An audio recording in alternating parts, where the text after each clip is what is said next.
हम पिपला में मौजूद हैं। पिपला में सिटी में बेनज़ीर इनकम सपोर्ट के पैसे मिल रहे हैं जनाब। सवेरे से हमारी इज़्ज़तें, हमारी माएँ बहनें सुबह से घर के दरवाजे बंद करके यहाँ आती हैं, लेकिन इधर आकर उनकी डिवाइस बंद होती है। हमारी रिक्वेस्ट है CM पंजाब साहब से कि आपने कहा है कि औरत की ज्यादती से मैं एक्शन लूँगी, इनके साथ भी ज्यादती है। सुबह से घर आती हैं, शाम को खाली वापस जाती हैं। हमारी माएँ बहन हमारे साथ करती खड़ी हैं। इनसे पूछेंगे आप मेरी बहन क्या कहेंगे? यही कहेंगे कि हमारा टाइम भी ज़ाया हो रहा है, हम गरीब हो रहे हैं, टाइम से पैसे मिले और हम छोटे बच्चे छोड़ के आए हैं घर पे।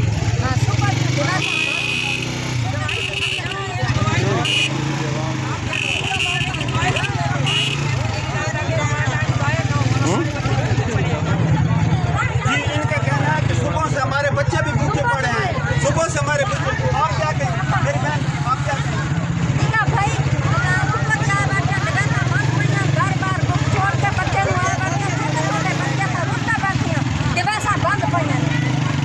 आप इंसाफ कौन मिलता कहता हूँ?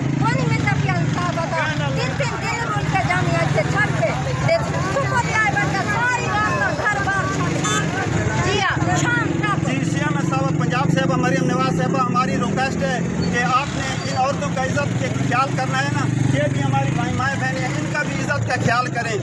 अगर बेनज़ीर इनके सपोर्ट के पैसे मिल रहे हैं तो इज़्ज़त के तो दे दें। सुबह से आती हैं, शाम को घर खाली वापस जाती हैं। मेरा कैमरामैन परवेज़ खान के साथ ज़काउल्लाह खान, आप न्यूज़ पिपला।